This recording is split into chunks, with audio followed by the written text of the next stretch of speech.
ఆ ఊరంతా బొమ్మల తయారీపైనే జీవిస్తోంది. ఏళ్లుగా అదే వృత్తిలో రాణిస్తున్నారు. అక్కడి కళాకృతులకు అద్భుతమైన పేరు ఉంది.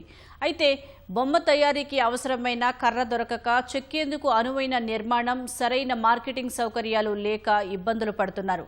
వీటిని అధిగమించేందుకు ప్రభుత్వ సహకారం కావాలని కోరుతున్నారు. ఇంతకీ ఆ ఊరేంటి, ఆ బొమ్మలేంటి, ఈ కథనంలో చూద్దాం. తిరుపతి జిల్లాలోని శెట్టిగుంట, లక్ష్మీగారిపల్లి గ్రామాలు హస్తకళలకు పేరొందినవి.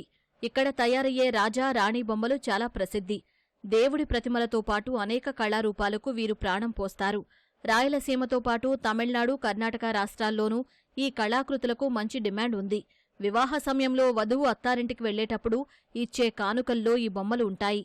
అలాగే దసరా, సంక్రాంతి పండుగలప్పుడు నిర్వహించే బొమ్మల కొలువుల్లోనూ ఇవి ఖచ్చితంగా ఉంటాయి. 2 గ్రామాల్లో సుమారు 400 కుటుంబాలు ఈ వృత్తితో ఉపాధి పొందుతున్నాయి. 1993లో Shri Lakshmi Venkateswara artistic wooden toy makers cooperative society కింద వీరంతా సంఘంగా ఏర్పడ్డారు. ఇలా తయారు చేసిన బొమ్మలను తిరుపతితో పాటు నగరం చుట్టుపక్కల ఉన్న పుణ్యక్షేత్రాలకు తీసుకెళ్లి విక్రయించి వచ్చిన సొమ్ముతో జీవనం సాగిస్తుంటారు. ఈ బొమ్మలు 50 ఏళ్ల నుంచి చేస్తున్నాము. సేల్స్ వచ్చి తిరుమల, కాళహస్తి, చిత్తానూరు, గోవిందరాల గుడి కాడ వ్యాపారం అయ్యి ఎక్కువ సేల్స్ మాకు ఇక్కడే జరుగుతూ ఉంటుంది.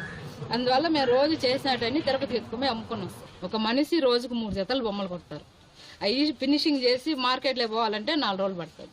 ఇప్పుడు నా వయసు 58 ఏళ్ళు. గత 35 ఏళ్ళు 40 ఏళ్ళుగా నేను ఈ వృత్తిలోనే ఉన్నాను. 150 కుటుంబాలు, 300 మంది కళాకారులు ఉన్నారు. ఇంతకుముందు ఎర్రచందనంలో చేసేవాళ్ళం సార్ 30 సంవత్సరాల ముందు. తర్వాత ఎర్రచందనం బ్యాన్ అయిపోయింది. తర్వాత పాల కొయ్యి, పగడ కొయ్యి, చిండ్ర కొయ్యి, తర్వాత నెరిడి కొయ్యి, ముష్టి కొయ్యి, టేకు కొయ్యి, ఏ కొయ్యి దొరికితే ఆ కొయ్యి ద్వారా చేసుకుంటా ఉన్నాం సార్. మాకు కొయ్యి చాలా ఇబ్బందిగా ఉన్నది సార్. ప్రభుత్వం ద్వారా ఏదైనా సబ్సిడీ ఇచ్చి మాకు కొయ్యి ఇచ్చే అవకాశం ఉంటే ఇవ్వాల్సిందిగా కోరుతున్నాము. 6 ఇంచి నుంచి 7 ఇంచి, 8 ఇంచి, అలాగే 10 ఇంచి, 12 ఇంచి, 20 ఇంచి, తర్వాత అడుగులకి వస్తుంది సార్. 24 ఇంచి అంటే 2 అడుగులు, తర్వాత 3 అడుగులు, అలా ఎంత సైజు అవసరమైతే అంత సైజులో చేస్తాము. మామూలు జతలు చేసే వాళ్ళము. మాకు లేపాక్షి వాళ్ళు ట్రైనింగ్ ప్రొవైడ్ చేశారు, 2 నెలలు ట్రైనింగ్. ఆ ట్రైనింగ్లో మేము డ్రెస్సింగ్ నేర్చుకున్నాము. ఒక జత చేస్తే మాకు గంట నుండి 1.5 గంట టైం పడుతుంది. ఇవి డ్రెస్సింగ్ చేస్తే మాకు మెటీరియల్కి మేము చేసిన దానికి కలిపి 400 నుండి 500 ఇస్తారు. రోజుకు మేము 3 జతలు నుండి 4 జతల వరకు చేయగలం. బొమ్మలను మరింత అందంగా తయారు చేసేలా ఆంధ్రప్రదేశ్ హస్తకళల నైపుణ్యాభివృద్ధి సంస్థ, లేపాక్షి సంస్థ డ్రెస్సింగ్ నేర్పించారు. బొమ్మల తయారీకి కావలసిన కర్రకు కొన్నేళ్లుగా ఇబ్బందులు ఎదురవుతున్నాయి. అలాగే సరైన షెడ్డుతో పాటు ఆర్థిక సహకారం లేదని చెబుతున్నారు. మార్కెటింగ్ సౌకర్యం కూడా లేక తక్కువకే విక్రయించాల్సి వస్తోందని ఆవేదన వ్యక్తం చేస్తున్నారు. ఈ సమస్యలను తొలగించడంతో పాటు రాయితీ కింద రుణాలు ఇచ్చేలా చూడాలని ప్రభుత్వాన్ని కోరుతున్నారు. గతంలో అడుగు పోయి తెచ్చుకునేవాళ్ళు, ఇప్పుడు అది లేదు. లేనందువల్ల మేము తోటలో టేకోయిలు అవి తీసుకొని కొట్టుకుంటున్నాము. మాకు సరైన ధరలు కుదరక నష్టపోతున్నాం సార్. మేము ఒక 500-600 పని చేసుకుంటాం సార్.